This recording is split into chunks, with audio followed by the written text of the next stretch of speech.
సహాయ మానవ సేవే మాధవ సేవ ఒక చిన్న ప్రయత్నం.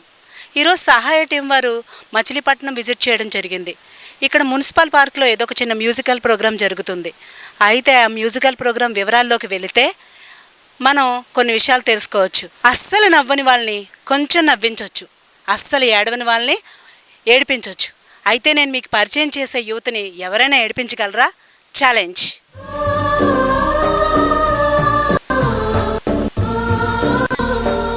హాయ్ అమ్మ, మీ పేరేంటి? గంపదుర్గా జయశ్రీ. జయశ్రీ గారు, మీరు పుట్టింది ఎక్కడ? నేను పుట్టింది మచిలీపట్నం. మీ తల్లిదండ్రుల పేర్లు? కృష్ణ గారు, ప్రభావతి గారు. ఏ వయసులో మీకు ఈ పోలియో రావడం జరిగింది జయశ్రీ? పోలియో చిన్నప్పటి నుంచి, అంటే 6 months నేను బాగానే ఉన్నాను. అంటే పాకేదాన్ని, కొంచెం గోళ్ళ పట్టుకుని లేచేదాన్ని. పోలియో డ్రాప్ వేయించలేదు, అందుకనే పోలియో వచ్చింది. పోలియో డ్రాప్ వేయించిన కారణంగా పోలియో వచ్చింది అంటే మీ తల్లిదండ్రులు చదువుకోలేదా? ఎడ్యుకేటెడ్ పర్సన్స్ అయినా మీ తల్లిదండ్రులు? ఎడ్యుకేషన్ కాదక్క, అంటే అన్ఎడ్యుకేటెడ్ అనమాట. తనకే తెలియదు. జ్వరం వచ్చింది ఏంటి అంటే, జ్వరం వచ్చిందని చెప్పి పడుకోబెట్టేశారు. ఉదయమే డాక్టర్ చూపిద్దాం అనుకున్నారు. డాక్టర్ దగ్గర తీసుకెళ్ళి చెప్పేటప్పటికి పోలియో వచ్చిందమ్మా అని చెప్పారు. అంటే డాక్టర్ దగ్గరికి వెళ్ళేటప్పటికి మీ కాళ్ళు రెండు చచ్చిపోవడం జరిగింది. జ్వరం రావడం, విపరీతం జ్వరం వచ్చి కాళ్ళు రెండు చచ్చిపడిపోయాయి. అప్పటి నుంచి మీ పరిస్థితి ఇంతే, అంతేనా జయశ్రీ? సరే, ఇంకా చెప్పండి. అంటే ఈ పరిస్థితిలో మిమ్మల్ని క్యారీ చేయడం, బయటికి తీసుకెళ్ళడం అంతా అమ్మా నాన్న ఇప్పుడు చూస్తున్నారా? ప్రస్తుతం అంటే అమ్మ నాన్న లేరు. నా 10 years బ్యాక్ చనిపోయారు. అమ్మా నాన్న చనిపోయారు. మరి ఇప్పుడు మీ ఆలనా పాలనా చూసేది, మిమ్మల్ని చదివించేది అప్పటి నుంచి, ఆ ఏజ్ నుంచి ఎవరు చేస్తున్నారు ఇదంతా? మా పిన్నమ్మ మహాలక్ష్మి గారు. మీ పిన్ని మహాలక్ష్మి గారు చేస్తున్నారు. ఆమె ఇదంతా చూసుకుంటారా? ఒక్కతే ఎలా చూసుకుంటారు మరి? ఇబ్బందికరంగా ఉండదా? ఇబ్బంది ఏం లేదు. తనే చక్కగా చూసుకున్నారు, చక్కగా పెడుతుంటారు. స్కూల్కి పంపినారు, కాలేజ్ దాకా తీసుకొచ్చినారు. ఇలా అమ్మ పాడతాను అని చెప్తే సరే పాడమ్మా అని చెప్పారు. పాడతారు మీరు? అంటే చదువుతో పాటు చదువుకున్నారా మీరు? చదువుకున్నారు. ఇంటర్ సెకండరీ దాకా చదివానక్క. అంటే పాటలు పాడడం అనేది నాకు చాలా చాలా చాలా ఇష్టం అన్నమాట. పిన్ని గారు నన్ను వెనకండి ప్రోత్సహించేవాళ్ళు, పాడమ్మా పాడిస్తాను అని. మా కోసం ఏదైనా ఒక చిన్న పాట పాడతారా? కమ్మని ఈ ప్రేమ లేఖనే రాసింది హృదయమే, ప్రియతమా నీ వచట కుశలమా, నేనిచట కుశలమే, ఊహలన్నీ మాటలే కనుల తోటలో, కలకన్న కవితలే మాట మాటలు. ఆహా, కమ్మని ఈ ప్రేమ లేఖనే రాసింది హృదయమే, నా హృదయమే. వావ్, చాలా బాగా పాడావు. ఎక్కడైనా నేర్చుకున్నావా? మ్యూజిక్ నేర్చుకున్నావా జయశ్రీ? మ్యూజిక్ గురువు గారు అనేది ఏం లేదక్క, ఈ ప్రకృతి చూసి నేను నేర్చుకున్నాను. నిజంగానా? భగవంతుడే నీకు గురువు అనమాట. అయితే ప్రకృతే గురువు అనమాట. అయితే సరే, మళ్ళీ నా కోసం ఇంకో పాట పాడతావా? With pleasure. ఎప్పుడెప్పుడు అడుగుతారా పాడదామని అనుకుంటున్నాను. రామ రామ రామ నీలి మేఘ శ్యామ సా సని పని సా, రామ రామ రామ నీలి మేఘ శ్యామ, రామ రఘుకుల సోమ భద్రాచల శ్రీరామ, మా మనసు విరబూసి ప్రతి సుమగానం నీకేలే, కరుణించి కురిపించి నీ ప్రతి దీవెన మాకేలే. వావ్ జయశ్రీ, చాలా చక్కగా పాడావు. నువ్వు ఇంకా మంచి మ్యూజికల్ ప్రోగ్రామ్స్లో కూడా చేయొచ్చు. అట్లాగే నువ్వు బాగా మంచి ప్రోగ్రామ్స్ చేయాలని మేమంతా కోరుకుంటున్నాము. ఒక విషయం చెప్పాలి మీకు, కొంతమందిని అన్న ప్రోత్సహిస్తారు, అక్క ప్రోత్సహిస్తుంది. నన్ను ఈ మచిలీపట్నం ప్రోత్సహించింది. ఎందుకంటే నాకు ఇక్కడ సపోర్ట్ చేసేవాళ్ళు అన్నలు, అక్కలు, తమ్ముళ్ళు అందరూ ఉన్నారు. అంటే ఎవరూ లేననుకోను, మీ ఉన్న వాళ్ళే నేను అనుకుంటా. మీరు నడుస్తుంటే నేను నడిచినట్టు అనుకుంటున్నా. అందరూ ఉన్న తల్లిదండ్రులు ఉన్న, అక్క చెల్లెళ్ళు ఉన్న, అన్నదమ్ములు ఉన్న, మేమంతా చూసేవాళ్ళంతా అందరూ ఎవరూ లేరు, ఒంటరితనం ఫీల్ అయ్యే రోజుల్లో మీరు ఇంతమందిని, సొంత వాళ్ళు కాకపోయినా అందరినీ మీ వాళ్ళలాగే ఫీల్ అవుతున్నారు. నిజంగా ఇది చాలా చక్కటి విషయం. మిమ్మల్ని మెచ్చుకోదగ్గ క్వాలిటీ. భగవంతుడు మిమ్మల్ని ఆశీర్వదించాలి. జయశ్రీ, చెప్పండి, మీ ఆర్థిక పరిస్థితి ఏంటి? అదే పరిస్థితి అంటూ ప్రభుత్వం నుంచి పింఛన్ డబ్బులు 3,000 వస్తాయి అంతే. ఓన్లీ 3,000 వస్తుంది మీకు పెన్షన్. హ్యాండిక్యాప్ పింఛన్ ఇస్తారు అంతే. హ్యాండిక్యాప్డ్ పెన్షన్ గవర్నమెంట్ నుంచి వచ్చే 3,000 రూపాయలతోనే మీరు బ్రతుకుతున్నారు. ఇంకా అనదర్గా ఏ జాబ్స్ చేయడం కానీ పార్ట్ టైం జాబ్స్ కానీ మీకు కుదరడం లేదు? అంటే ప్రస్తుతం జాబ్స్ చేయటం లేదు. జాబ్స్ ఏమీ లేవు. మరి ఎవరైనా సహాయ సహకారాలు అందిస్తూ ఉంటారా? సహాయ సహకారాలు అందిస్తారండి. ఈ రోజుల్లో అమ్మ నాన్న అందరూ ఉండేవాళ్ళు, వాళ్ళకి అందిస్తారు. కానీ నన్ను నా ఫ్రెండ్ సపోర్ట్ చేసింది. నాకు కుమారి నా ఫ్రెండ్, నాకు కొంచెం బాండింగ్. ఏ రకంగా మీ ఫ్రెండ్ మీకు సహకరించిందో మాకు చెప్పగలరా? ఇప్పుడు నేను కుమారి అక్కడ ఉంది కుమారి. అమ్మ మీ పేరు? కుమారి అండి. కుమారి గారు, మీకు జయశ్రీ గారికి ఎప్పటి నుంచి స్నేహం? నేను చిన్నప్పటి నుంచి స్నేహం అండి మా ఇద్దరిది. మా అమ్మ అక్క చెల్లెళ్ళు. అంటే రిలేటివా మీరు? ఆమె ఎక్కడికి వెళ్ళినా నేనే వస్తాను. ఎంత పని ఉన్నా ఆపుకొని వచ్చి తీసుకెళ్తాను. ఎంత పని ఉన్నా సరే మీరే వచ్చి జయశ్రీ గారికి హెల్ప్ అనేది చేస్తుంటారు. ఎందుకని మీకు అంటే ఈ రోజుల్లో సొంత వాళ్ళే ఎవరిని పట్టించుకోవట్లేదు, కానీ మీరు దూర బంధువు అయి ఉండి కూడా మీరు బాగా హెల్ప్ చేస్తున్నారు. దేనికని మీకు ఇలా చేయాలనిపించింది చెప్పండి? ఆమెకి ఎవరు చేయరు కదండి. అలా హెల్ప్ చేస్తే కదా మనకి వాళ్ళకి తేడా ఉంది. హెల్ప్ చేస్తేనే మనకి పుణ్యం. కుమారి గారు, మీ సహాయ సహకారాలు అనేది ఎప్పటికీ కూడా జయశ్రీ గారికి ఉండాలని చెప్పి సహాయ టీం కూడా మనస్ఫూర్తిగా కోరుకోవడం జరుగుతుంది. జయశ్రీ గారు, మీరు పాటలు పాడుతున్నారు, చక్కగా చాలా బాగా పాడుతున్నారు, చాలా సంతోషంగా ఉంది. అట్లాగే మీరు చదువుకున్నారు కూడా. కానీ కేవలం మీకు 3,000 రూపాయల పెన్షన్ మాత్రమే వస్తుంది.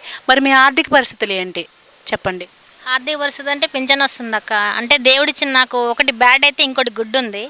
నా స్వరాన్ని నాకు ఆయన గిఫ్ట్ కింద ఇచ్చాడు. ఆ స్వరంతోనే నేను చిన్న చిన్న ప్రోగ్రామ్స్ నా బంద్రపట్నంలో కొంతమంది సునీల్ ఈవెంట్స్ ద్వారా నన్ను చిన్న చిన్న ప్రోగ్రామ్స్కి, అంటే పాపం వాళ్ళ తగ్గ ప్రోగ్రామ్స్ వాళ్ళు ఇప్పిస్తారు. అది గడిచినా గడవపోయినా అదొక వేరే విషయం. కానీ నా టాలెంట్ని ఇంప్రూవ్ చేయడానికి మాచేరు నుంచి లక్ష్మక్క తను చాలా కాన్ఫిడెంట్గా చెప్పారు. అమ్మ నీకు నేను సపోర్ట్ చేస్తానని చెప్పారు అక్క. నిజంగా దేవుడు దయతలిచి అక్క సపోర్ట్ చేస్తే నేను ఒక మంచి సింగర్ అవ్వాలని నా కోరిక. సరే, అంటే చుట్టుపక్కల వాళ్ళని తెలిసిన వాళ్ళు, మీ గురించి తెలిసిన వాళ్ళంతా కూడా సాయం చేస్తున్నారు. ఇంకా ఎవరు మీకు బలంగా మిమ్మల్ని ఎంకరేజ్ చేసేవాళ్ళు, ప్రోత్సహించే వాళ్ళ గురించి చెప్పండి? నన్ను ప్రోత్సహించే వాళ్ళు అంటూ ఉన్నారు అంటే నా సింగర్స్. అంటే వాళ్ళెవరో నాకు తెలీదు, నేనెవరో వాళ్ళకి తెలీదు. సునీల్ ఈవెంట్స్ ద్వారానే నాకు అందరూ పరిచయం అయ్యారు. అందులో శశి అన్న కానివ్వండి, ధనుంజయ్ అన్న కానివ్వండి, షరీఫ్ అన్న కానివ్వండి, ఇలా ఎవరి గురించి అన్న అని పదం ఎప్పుడు మర్చిపోలేను. ఎందుకంటే దేవుడు నాకు ఒక అన్నని అన్నల్ని ఇచ్చాడు. ఆంధ్రప్రదేశ్ మొత్తం, తెలంగాణ మొత్తం అన్నలు ఇచ్చారు. ఎవరు కనపడినా అన్ననే అంట, ఎవరు కనపడినా అక్కనే అంట. ఓకే, అంటే ఈవెంట్స్ ద్వారా కానీ మీకు పెన్షన్ ద్వారా కానీ కొంచెం అమౌంట్ అనేది అందుతుంది. ఇది మీకు సరిపోతుందా? సరిపోతుందంటే చాలదక్క, చాలదు. మరి ఎలా మీరు జీవనాన్ని గడుపుతున్నారు? ఇబ్బందికరమైన పరిస్థితి కదండి. ఇప్పుడు చిన్న చిన్న ప్రోగ్రామ్స్ వస్తున్నాయి, దాంతో ఒక 1 వీక్ 2 వీక్స్ గడుపుకుంటాం. ఇలా అన్న ఏదైనా ఈవెంట్ చెప్పినప్పుడు ఏదో 2,000 4,000 వస్తే అయిపోతుంది. కానీ ఎవరైనా సపోర్ట్ చేయగలిగితే మాత్రం నేను ఒక మంచి సింగర్ అవ్వాలని. ఓన్లీ సింగర్ అవ్వాలనుకుంటున్నారు, జాబ్ చేయాలని అనుకోవటం లేదా? అంటే నాకు తగ్గ జాబు, హ్యాండిక్యాప్ తగ్గ జాబు ఎవరైనా ఇస్తానంటే కాన్ఫిడెంట్గా చేస్తాను అక్క. కాన్ఫిడెంట్గా మీరు జాబ్ చేస్తారు, జాబ్ చేయాలని ఉంది. అండ్ మీకు మీ స్థితిగతులకు సరిపోయే ఏదైనా జాబ్ చేయాలంటే చేయగలుగుతారు. జయశ్రీ గారు, మీ తోటి వాళ్ళని చూసినప్పుడు కానీ, మీతో చదువుకున్న వాళ్ళు పెళ్ళయ్యి పిల్లలతో ఉన్న వాళ్ళని చూసినప్పుడు కానీ వ్యక్తిగతంగా మీకు ఇలా ఉండాలి నేను అనే కోరికలు వ్యక్తిగతంగా మీకు ఏమైనా కలుగుతాయా? మాతో పంచుకుంటారా? అంటే పెళ్ళి గురించి అడుగుతున్నారు అక్క. ఓకే, పెళ్ళి చూద్దాం అక్క. ఒక విషయం చెప్పాలి, 2 కాళ్ళు, 2 చేతులు, బుద్ధి, జ్ఞానం, ఆస్తి, అంతస్తు, స్టామినా, ఇన్ఫ్లుయెన్స్ అన్నీ ఉన్న ఆడపిల్లలకి మంచి పెళ్ళిళ్ళు అవుతున్నాయా? నిన్ను అడుగుతున్నా, చెప్పు. మంచి పెళ్ళిళ్ళు చెప్పండి, నేను వింటాను. అవుతుంది అంటే చెప్పండి. అలాంటి నిజంగా అలాంటి మనస్తత్వం ఉన్న పర్సన్ ఎవరైనా వస్తే దేవుడు పంపిస్తే, నాలాగా ఆత్మవిశ్వాసం ఉండాలి, కాన్ఫిడెంట్ ఉండాలి, నా మీద నాకు స్టామినా ఉండాలి. ఎదుటి వాళ్ళు ఇచ్చేది కాదు, నేను నా కాళ్ళ మీద నిలబడి, అంటే ఈ 2 లేవు కానీ ఆత్మస్థైర్యం ఉంది కదా. అలాంటి వాళ్ళు ఎవరైనా నిజంగా ఉంటే చేసుకుంటారు. Wow, what a confidence! మీ పరిస్థితి చూసి, మీరు ఈ రిక్షా ఎక్కడం చూసి నేనే చాలా చాలా బాధపడ్డాను. బట్ మీ మాటలు విన్న తర్వాత నాకే కళ్ళు చెమ్మగిల్లాయి మీ పరిస్థితి చూసి. కానీ మీ మాటలు విన్న తర్వాత నాలో నాకే చాలా ఆనందం కలుగుతుంది. ఏముందక్క, దేవుడిచ్చిన చిన్న జీవితం ఏముంటో చెప్పు. ఇట్లానే బతుకున్నంత కాలం ఇట్లానే ఉండాలి, నవ్వుతుండాలి, నవ్విస్తూ ఉండాలి. కానీ ఒక్కటి మాత్రం చెప్తాను అక్క, నేను అందరికీ ఇక్కడ నా అన్నలే, అక్కలకి, తమ్ముళ్ళకి అందరికీ ఒకటే చెప్తున్నాను. ఏ ఒక్కరి దయా ధర్మభిక్షం నాకొద్దు. మీ బ్లెస్సింగ్స్ ఉండాలి, మీరు చల్లగా చూడాలి, అందరూ బాగుండాలి, అందులో జాను ఉండాలి. జానేని ఎందుకన్నానంటే నేను యాంకర్గా కూడా చేశాను. మళ్ళీ ఇప్పుడు చెప్తా అక్క మళ్ళీ ఏడుస్తారు. ఓకే, మీ బ్లెస్సింగ్స్ ఎప్పుడు నాకు చల్లగా ఉండాలని కోరుకుంటున్నాను. Very good Jayashree. అన్నీ ఉన్నప్పటికీ కూడా ఇది లేదు అది లేదు అని నిత్య జీవితంలో మనం ఎంతోమందిని చూస్తూ ఉంటాం. చిన్న చిన్న విషయాలకే బాధపడిపోతూ ఉంటారు, చిన్న చిన్న విషయాలకే తాము నిందించుకుంటారు, లేదా దేవుడిని నిందిస్తారు, పక్క వాళ్ళని నిందిస్తారు. కానీ ఈ పరిస్థితిలో ఉండి కూడా నువ్వు ఇంత గుండె ధైర్యాన్ని, ఆత్మస్థైర్యాన్ని పక్క వాళ్ళలో నింపుతున్నావు అంటే నిజంగా భగవంతుడి ఆశీస్సులు నీకు ఎప్పుడూ ఉండాలని సహాయ టీం కూడా కోరుకుంటుంది. మేమంతా కూడా భగవంతుడిని ప్రార్థిస్తాము. So God bless you. భగవంతుడు నీకు అంతా మేలు చేస్తాడు అని సహాయ టీం తరపున మేము కోరుకుంటున్నాము. ఎంత గుండె ధైర్యం, ఎంత ఆత్మవిశ్వాసం, ఎంత ఆత్మగౌరవం! జయశ్రీ, నిన్ను చూస్తే, నీ పరిస్థితి చూసి నాకు ఇందాక నువ్వు ఈ కుర్చీలో కూర్చోవడం చూసి నా కళ్ళే చెమ్మగిల్లాయి. రియల్లీ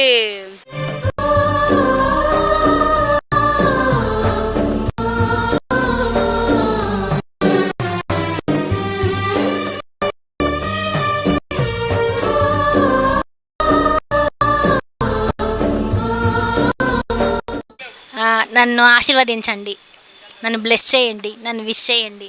అలాగే ప్రతి ఒక్కరికి నేను చెప్పేది ఏంటంటే, మీ ఇళ్లలో జరిగే శుభకార్యాలకి నన్ను ఒక చెల్లిగా తీసుకోండి, ఒక అక్కగా తీసుకోండి. తీసుకుని నా టాలెంట్ ప్రోత్సహించండి, అది చాలు నాకు. నిజంగా అందరికీ నేను చెప్పేది ఒకటి ఏంటంటే, ఈ బందరు ప్రజలకు కానీ, చూసిన ప్రోగ్రాం చూసిన వ్యక్తులకు కానీ, అలాగే చెప్పేది ఒకటే చెప్తున్నాను. తనని ఒక చెల్లి అనుకోండి, ఒక అక్క అనుకోండి, ఒక కూతురు అనుకోండి, మీరు ఏ సహాయం అయితే చేయాలనుకుంటున్నారో అది జయశ్రీకి అందిస్తే నేను సంతోషిస్తాను. మా సహాయ టీం మెంబర్స్ ఇక్కడికి ఎవరైతే వచ్చామో, జయశ్రీని పలకరించామో వాళ్ళంతా కూడా చాలా సంతోషిస్తారు. జయశ్రీ, ఇంకొన్ని నిమిషాలు మీ ప్రోగ్రామ్ స్టార్ట్ అవబోతుంది. మీరు చాలా చాలా చాలా బాగా పాడాలని, బాగా పాడతారని ఆల్ ద బెస్ట్ చెప్తూ, ఆల్ ద బెస్ట్ జయశ్రీ.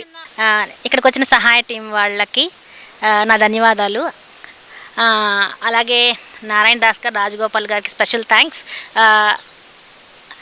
ఇంకొన్ని నిమిషాల్లో మీరు జానుని చూడబోతున్నారు. ఇప్పుడు జయశ్రీని చూశారు కదా, నెక్స్ట్ జానుని చూడబోతున్నారు. అండ్ డయాస్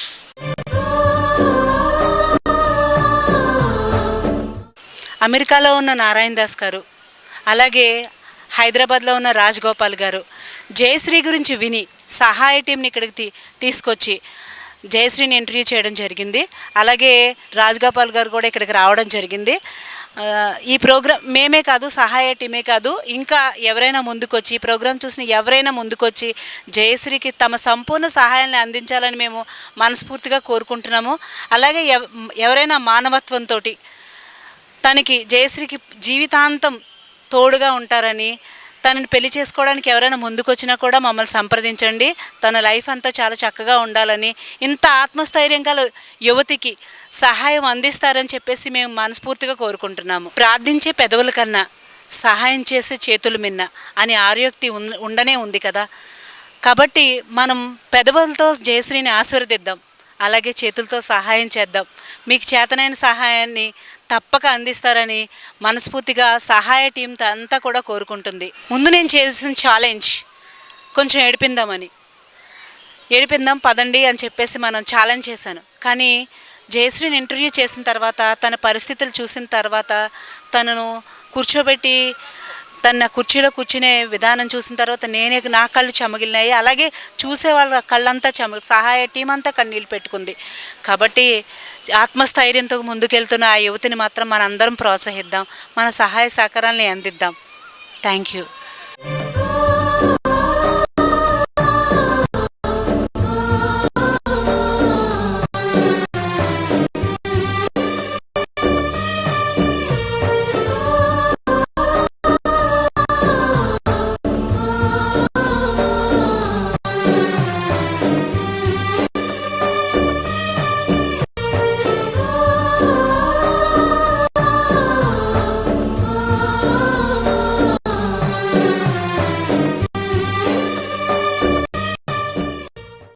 ఈ ప్రోగ్రాం చూసి జయశ్రీకి సహాయం చేయదలిచిన వారు సంప్రదించండి. Jayashree cell number 9100826241, account number 04261000015559, IFSC code ANDB 00000426.